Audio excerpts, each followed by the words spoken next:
जय हिंद सभी को। 7 क्लास में आप सभी लोगों का स्वागत है। मैं अमरजीत सर। देखिए आज की वीडियो के अंदर हम लोग चैप्टर नंबर 24 पढ़ने वाले हैं, जिसका नाम है एकता और अनेकता, यूनिटी एंड डाइवर्सिटी। यानी कि एकता और अनेकता क्या होती है, एकता एकजुट रहना और उसी के साथ अनेकता यानी कि विविधताओं से भरा हुआ देश। ठीक है, हमारा देश क्या है, विविधताओं से भरा हुआ है, यानी हर धर्म के लोग हैं हमारे देश के अंदर, हर भाषा बोलने वाले लोग हैं, हर तरीके की संस्कृति अपनाने वाले लोग हैं, है ना। तो वही सारी चीजें हम लोग पढ़ने वाले हैं इस चैप्टर के अंदर। टोटल 10 क्वेश्चन पढ़ेंगे। बहुत इंपॉर्टेंट चैप्टर है, आप लोग ध्यान से सुने।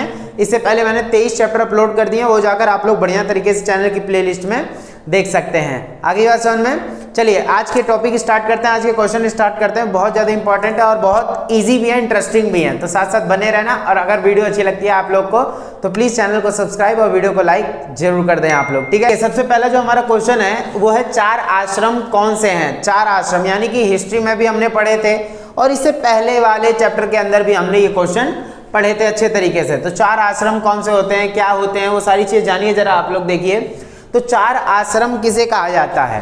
ठीक है, जैसे हमारे जीवन को मैंने बोला कि भाई 100 वर्ष की आयु तक इसको बांटा है। ठीक है, और 100 वर्ष में 4 भागों में इसको करो, 25 25 25 25, है ना। 1 से लेके 25 वर्ष तक क्या है, फिर 25 वर्ष से 50, फिर 50 से 75 और 75 से 100, यानी कि 4 जो है समूहों में इसको बांट दिया, 4 समय अवधि में इसको बांट दिया है। तो आंसर आप लोग अपने स्क्रीन पर देखिए। सबसे पहला जो आपका बोल सकते हैं जो समय है वो ब्रह्मचर्य का रहेगा। 1 से लेके 25 तक की आयु आपकी ब्रह्मचर्य से होगी। दूसरी जो है 25 से लेके 50 तक आप गृहस्थ जीवन जिए, गृहस्थ यानी घर बार वाला जीवन जिए, घर जैसे घर परिवार ये सारी चीज़ें जिए आप। फिर 50 से 75 तक आप वानप्रस्थ हो जाएं, यानी वनों में चले जाएं। और उसके बाद 75 से लेकर 100 तक की आयु में आप संन्यास ले लें। ये जो है 4 आश्रम हैं, आप लोग को याद रखना है। आंसर आप लोग को दिख रहा होगा।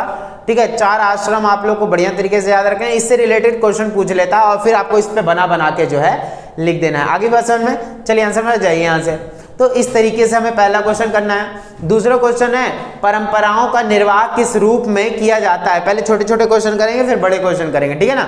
देखिए परंपराओं का निर्वाह किस रूप में किया जाता है। तो परंपराएं क्या होते हैं, ये तो बात सबको पता होगा कि परंपराएं जो है शताब्दियों से शुरू से चलती आ रही जो चीजें होती हैं, जिनके अनुसार हमारा भारत देश जो है अपना कार्य, लोग अपना कार्य करते हैं परंपराओं के अनुसार। देखिए परंपराओं का निर्वाह कर्मकांड के रूप में किया जाता है। कर्मकांड क्या होते हैं, तो कर्मकांड मतलब अपना पूजा प्रणाली होती है, अपनी पूजा शैली होती है, किस तरीके से पूजा पाठ करना है।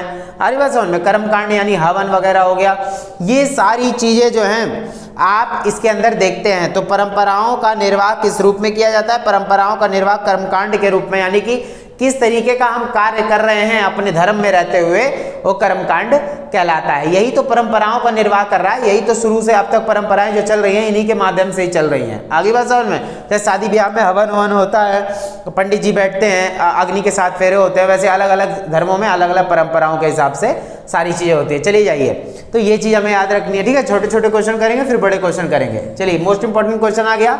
भारत में कितनी अनुसूचित जातियां हैं और कितनी अनुसूचित जनजातियां हैं, यानी SC और ST कितने हैं। पहली बात तो मैं ये बता दूं कि इस वीडियो में बोली जाने वाली जितनी भी बातें हैं सारी किताबों से ली गई हैं और इस वीडियो के अंदर किसी भी धर्म, किसी भी जाति संप्रदाय के लोगों की भावनाओं को ठेस पहुंचाने के लिए कोई भी बातें नहीं बोली जा रही हैं। जो भी बातें बोली जाएंगी वो किताबों से ली गई हैं और ये नेचुरल जो हम देखते हैं वो सारी चीजें यहाँ पे बताई जा रही है। ठीक है, तो कोई भी कृपया इसको नेगेटिव ना ले, या कोई इसका पतंगड़ या कोई बोलते हैं ना नेगेटिव बना देते हैं लोग, वो चीजें ना करें प्लीज। ठीक है ना। चलिए देखते हैं। तो तीसरा आप लोग देखिए जरा कि भारत में, इन्हीं से ही आगे बड़े क्वेश्चन बनेंगे। तो भारत में 751, ठीक है 751 क्या है, अनुसूचित जातियां हैं और तथा 461 अनुसूचित जनजातियां हैं। तो SC 751 और ST जो है 461 जो है, ये जातियां आपको देखने को मिल जाएंगी। इतने तरीके के समूह मिल जाएंगे, है ना, निचले तबके के जो है ये वो देखने को मिल जाएंगे। ठीक है ना, इस तरीके से। अब हम इसके बड़े क्वेश्चन भी करेंगे एक एक करके, है ना। देखिए नेक्स्ट आता है भारतीय समाज के परंपरागत रूप में किस प्रकार का परिवर्तन आ रहा है।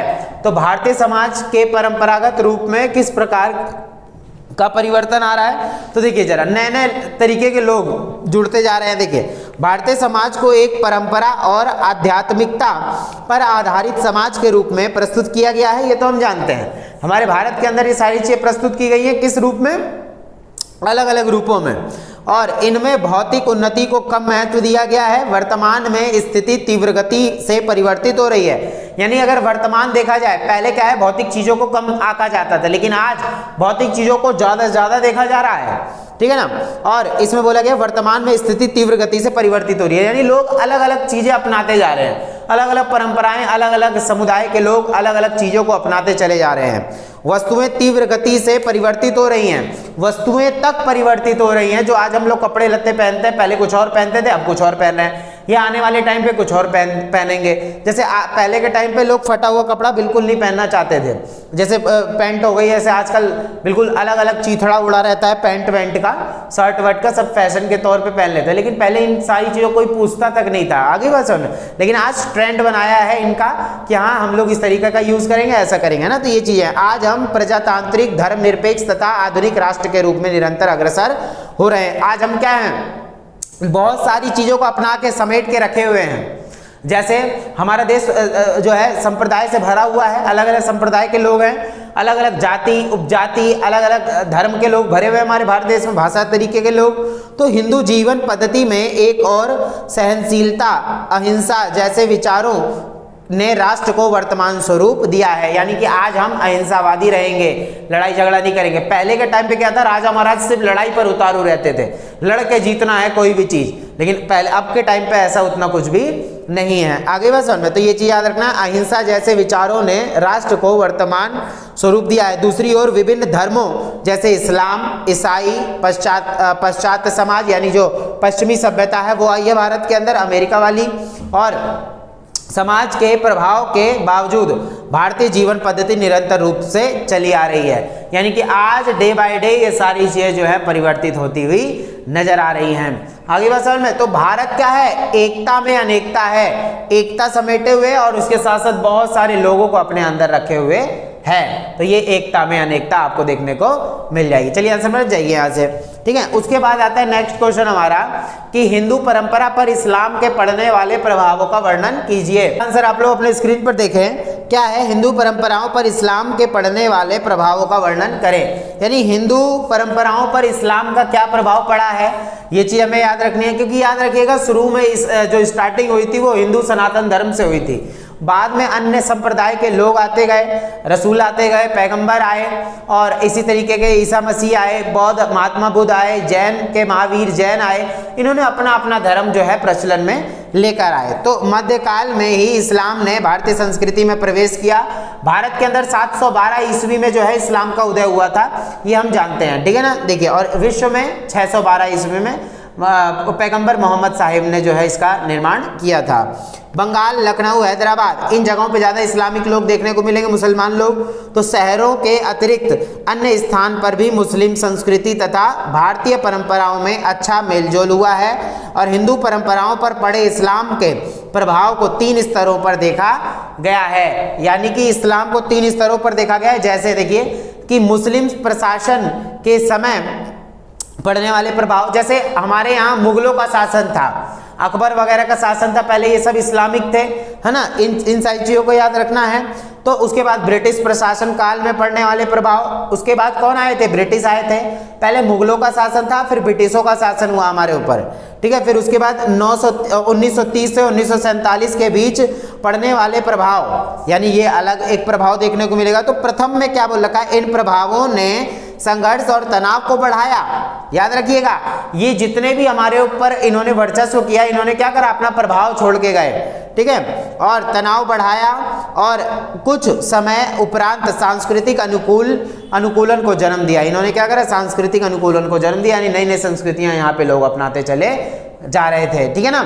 ये देखिए, पहला देखा प्रथम काल के प्रभाव में अकबर के दीन इलाही धर्मों में कई धर्मों का मिश्रण मिलता है।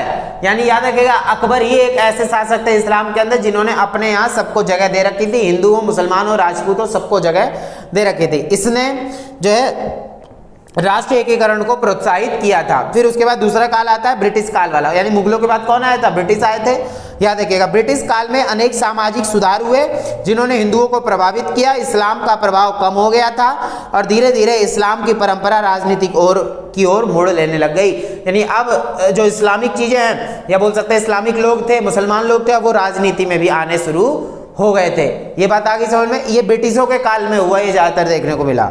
उसके बाद तृतीय अवस्था में, यानी 1930 से 47 में, तृतीय अवस्था में, इस अवस्था में पहुंचकर अर्थात स्वतंत्रता आंदोलन के दौरान हिंदू और मुसलमानों में दो अलग राज्य बनाने की अवधारणा ने जन्म लिया। ये तो हम जानते हैं। 1930 से ही क्या हो गया? शुरू हो गया। 1906 में मुस्लिम लीग की स्थापना हुई थी ना, उसके बाद धीरे धीरे करते करते एक धारणा बनती चलेगी कि हाँ, मुस्लिमों के लिए एक अलग देश होना चाहिए, चाहे देश अलग हो जाए या ना हो, लेकिन है तो वो हमारे लोग ही ना, तो एकजुट होकर रहना चाहिए हम लोग को, कभी भी भेदभाव नहीं करना चाहिए। चंद लोगों के कहने पर, चंद लोगों के कुछ बोलने पर लोग भड़क जाते हैं, हिंसा करने लग जाते हैं, बहुत बेकार चीजें होती है। हम सब पढ़े लिखे लोग हैं, हमारे लोग जो हैं समझदार हैं, तो एक दूसरे के साथ झगड़ा लड़ाई नहीं करनी है, एकजुट होकर रहना है हमें, चाहे भारतीय हो या पाकिस्तानी हो, कोई भी हो। हमें दिक्कत है सिर्फ आतंकवाद से, ठीक है, हर देश को दिक्कत होती है आतंकवाद से, लेकिन हमें कभी भी इन गलत चीज़ों का सपोर्ट नहीं करना चाहिए।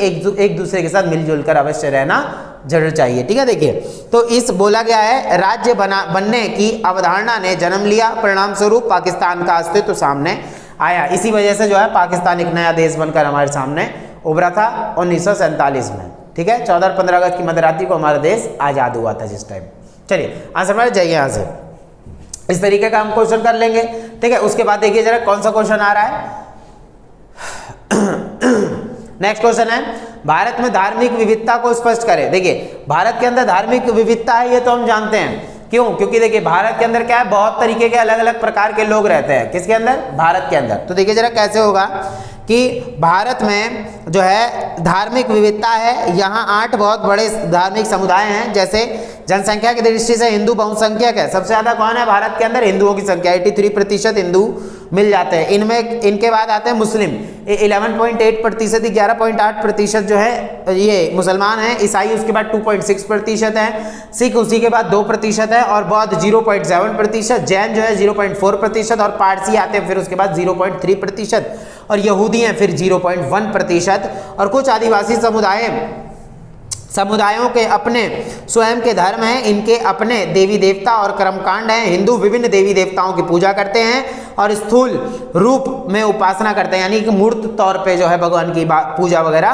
करते हैं। उपासना करने वाले ये भक्त, वैष्णव और शैव और शाक्त यानी कि पार्वती माता की पूजा करने वाले होते हैं, ठीक है। और इसके अतिरिक्त गुरु संत रहे, जैसे कि शिवानंद, चिन्मयानंद, आनंद माई और आदि की भी पूजा की जाती रही है। तो ये भारत के अंदर जो है ना एक समूह बता रखे हैं, भारत में धार्मिक विविधता को स्पष्ट करें। देखिए भारत के अंदर इतने अलग अलग प्रकार के लोग हैं, ठीक है, भारत के अंदर इतने अलग अलग वैरायटी के लोग हैं, लेकिन भारत के अंदर आज भी एकता है, ठीक है। लेकिन कभी कभी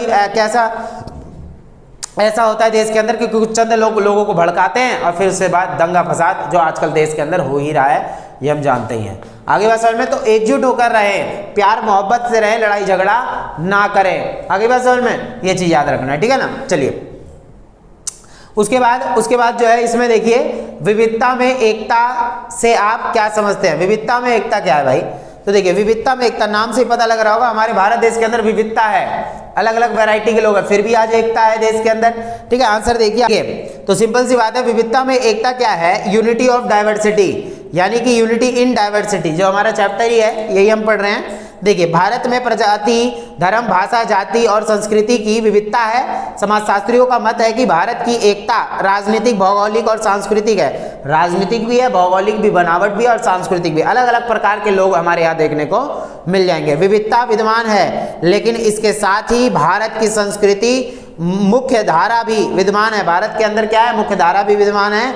एक अनुमान के अनुसार भारत में 4635 समुदाय हैं, याद रखिएगा 4635 समुदाय हैं। इन समुदायों में 751 अनुसूचित जातियां हैं, 461 अनुसूचित जनजातियां हैं, यानी एससी और एसटीओ की संख्या बता रखी है। बड़ी संख्या में अनुसूचित जातियां उत्तर प्रदेश में हैं। ये अनुसूचित जातियां नागालैंड, अरुणाचल प्रदेश, मेघालय, मिजोरम, अंडमान तथा निकोबार द्वीप समूह में नहीं पाई जाती, क्योंकि ये क्या है, अनुसूचित जातियां हैं, ये एससी हैं, लेकिन एसटी वाले जो हैं वो इन जगहों पे ज़्यादातर देखने को मिल जाते हैं। इसी प्रकार अनुसूचित जनजातियां जो हैं, जो एसटी हैं, ट्राइब हैं, शेड्यूल्ड ट्राइब्स हैं, कबीले वाले हैं, तो दिल्ली, पंजाब, हरियाणा, चंडीगढ़, गोवा, पौंडुचेरी इनमें नहीं पाए जाते, इनके अलावा हर जगह पाए जाते हैं, क्योंकि ये काफ़ी निचले तबके के हो गए ये।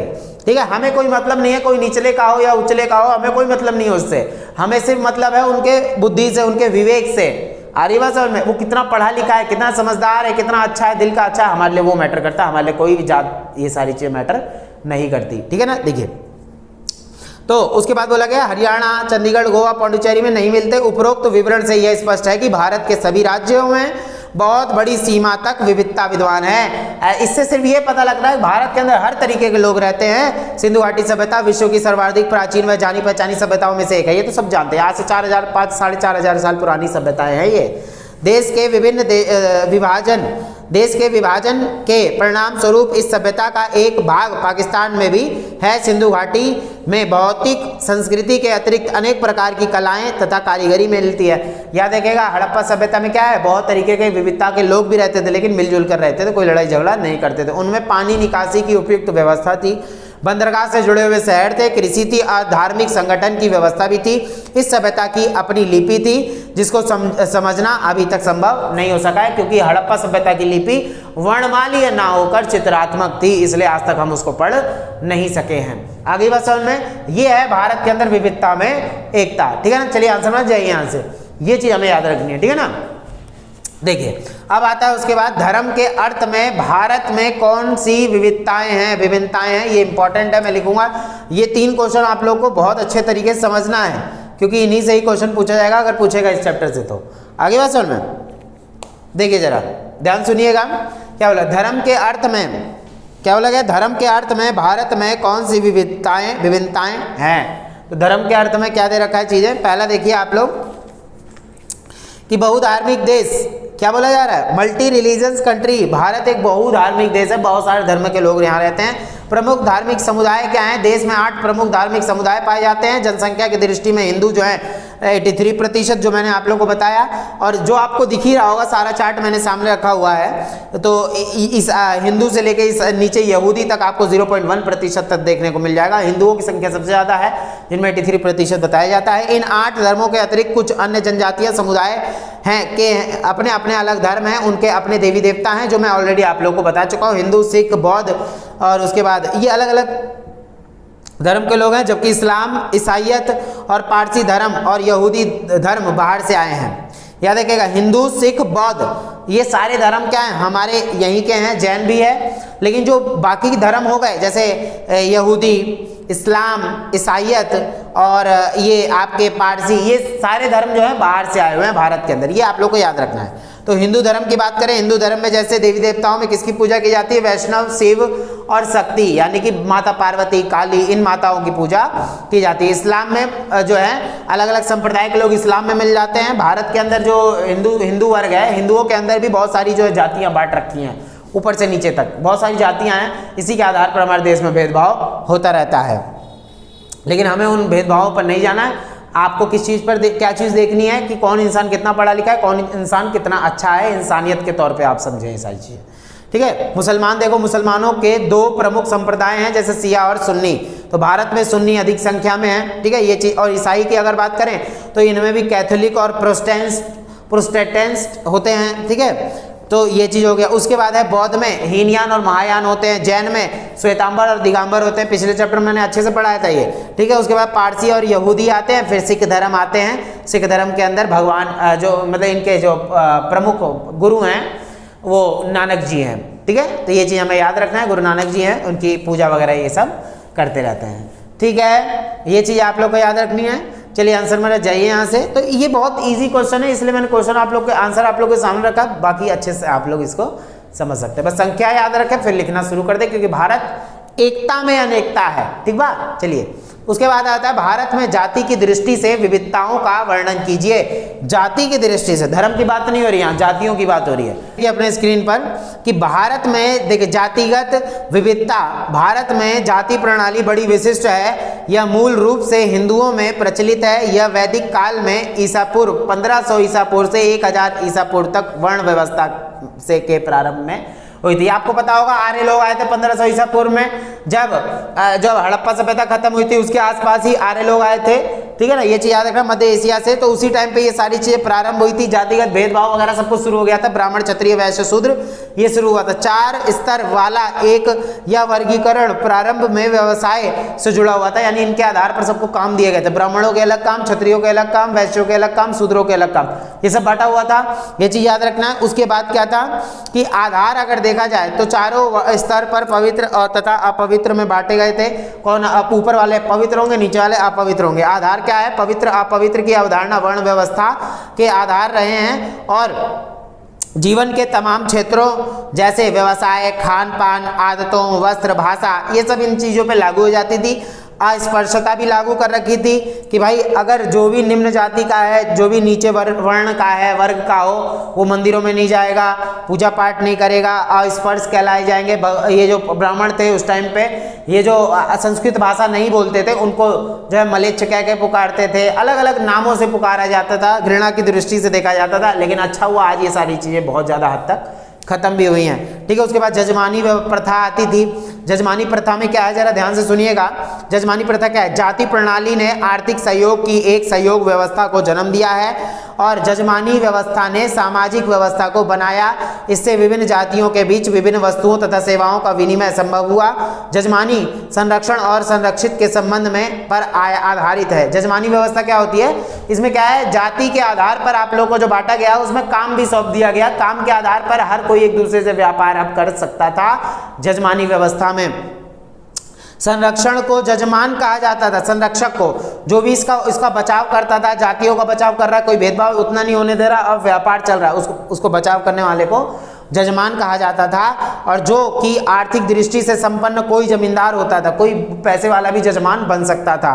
संरक्षित या सेवा करने वाले को कमीन के नाम से पुकारा जाता था। वह सेवा करने वाली जातियों का होता था, यानी कि सेवा करने वाली जातियों का हो सकता था ये भी, जो कमीन कहलाता था, जो सेवा करता था सबकी। कमीन जजमान को अपनी सेवाएं उपलब्ध करता, जैसे जजमान बैठा हुआ है तो कमीन जाएगा उसके पास, उसके पैर हाथ दबाना, मदद करना, जिसके बदले में उसे पुरस्कार के रूप में सामान मिलता था, जैसे खाद्य सामग्री, निवास स्थान, निःशुल्क भोजन मिल जाता था कई बार। किसको?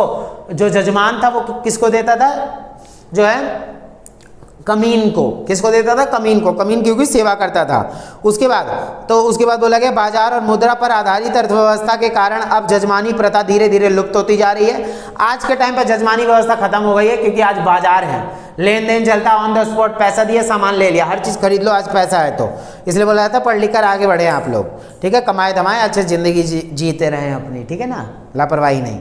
शहरी क्षेत्रों में जाति व्यवस्था खत्म हो रही है और संविधान की दृष्टि में जाति व्यवस्था को कोई सरकारी मान्यता नहीं है। यानी कि याद रखिएगा, जातिगत भेदभाव संविधान के अंदर तो इस चीज़ के ऊपर कड़ी निंदा करी गई है कि कोई भी भेदभाव करेगा तो उसको कूटा जाएगा, ठीक है ना, ये चीज़ है। चलिए आंसर समझ जाइए, ठीक है। अब हम लास्ट क्वेश्चन करेंगे इस चैप्टर का, जैसे क्या है, भारत में एकता कैसे बनाए रखी जाती है। देखिए आंसर आप लोग अपने स्क्रीन पर। तो भारत में एकता कैसे बनाई रखी जाती है? तो भारत के अंदर देखिए विविधताओं से भरा हुआ देश है। एकता कैसे बनी हुई? क्योंकि हमारा संविधान है, लिखित संविधान है, विश्व में सबसे सर्वोच्च संविधान है हमारा, ठीक है ना। देखिए तो एकीकरण की प्रक्रिया दो पक्ष, जैसे भारत में एकीकरण की प्रक्रिया को दो दृष्टिकोणों से देखा जा सकता है, एक अंतर्निहित एकता और चुनौतीपूर्ण एकता। चुनौतीपूर्ण एकता अथवा एकीकरण को खतरे की समस्या 1947 में देश के विभाजन के बाद से उत्पन्न हुई। याद रखिएगा, जो थोड़ी मोड़ी समस्या थी ना वो देश के विभाजन के बाद शुरू हो गई थी। सांप्रदायिक ताकतें, कट्टरपंथियों तथा और निहित स्वार्थ वालों ने एकता के लिए खतरे में अधिक वृद्धि करी। याद रखिएगा, हमारी एकता कैसे खत्म हुई थी उस टाइम पे?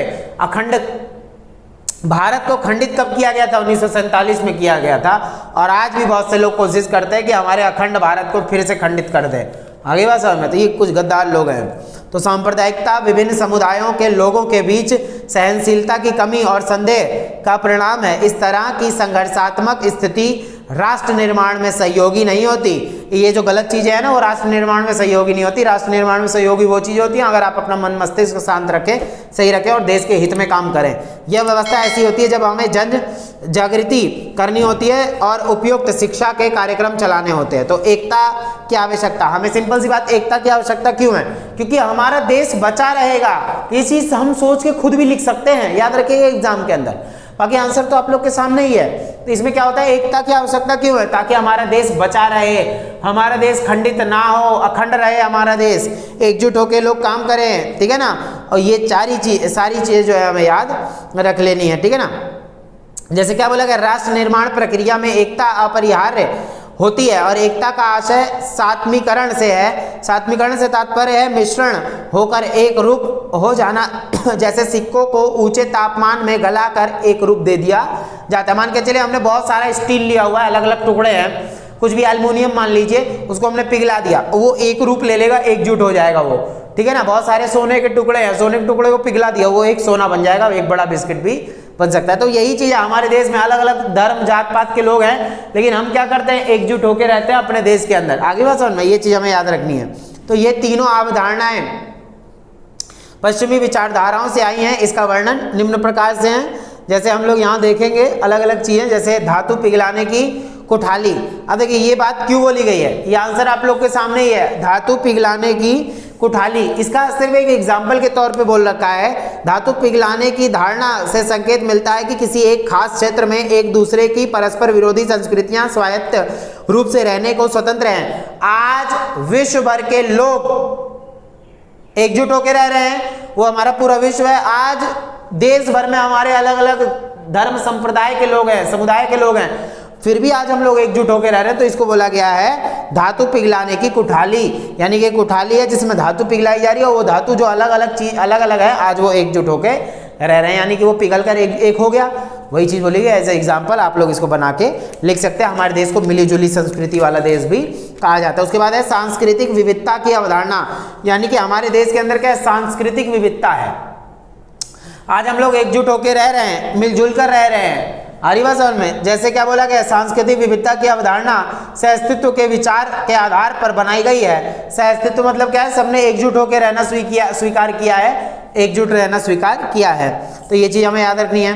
तो भारत में साझा संस्कृति के होते हुए भी एक स्पष्ट राष्ट्रीय पहचान है। एकीकरण की प्रक्रिया से हमें यह विदित होता है कि हमारे यहाँ महान लक्ष्य हैं। हमारे यहाँ महान लक्ष्य कि अगर हम एकजुट होकर रहेंगे तो ज़्यादा पावरफुल रहेंगे। एक घर में 4 बेटे हैं, ठीक है, बाहर का कोई लड़ने आता है उनसे, मान के चलिए अगर वो चारों एकजुट है, 5 एकजुट है, तो वो किसी का भी मुकाबला आराम से कर लेंगे, कोई उनसे टकराएगा नहीं।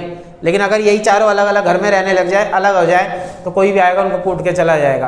क्यों? क्योंकि यही चीज़ होती है ना, एकता में दम होता है, एकता बना के रखनी होती है, ठीक है। उसके बाद बहुल समाज की अवधारणा, सेम वही चीज़ें हैं जैसे हमारे भारत देश में अलग अलग धर्म, संप्रदाय, भाषा, क्षेत्र, पहनावे, संस्कृति, आदतों, खान पान, इन सारी चीज़ों के होने के बावजूद भी आज हम लोग जो है एकजुट हैं, ठीक है ना। बोला जा रहा है बहुल समाज की अवधारणा, लेकिन आज हम लोग भले ही अलग अलग हैं लेकिन एकजुट हैं। भारत की एकता का वास्तविक रूप, यानी कि भारत के अंदर क्या है, मिश्रित संस्कृति है, लेकिन फिर भी आज हम लोग एकजुट हैं, एकता बनी हुई है। इसने क्यों? शांतिपूर्ण सहअस्तित्व के माध्यम से, शांतिपूर्ण सहअस्तित्व के माध्यम से, ठीक है ना, जिसमें 5 कब्रें आ रही हैं, जिसमें क्या बोला गया, 5 कब्रें, यानी कि मूल द्वारिका गुजरात को हिंदुओं के 4 धामों में एक माना जाता है, में 5 कब्रें पाई जाती हैं। इसे क्यों बोला गया है? मुसलमान इन्हें पंचपीर, पंच संत मानते हैं और यहाँ हरी चादर चढ़ाते हैं, जबकि हिंदू इसे पंचवीर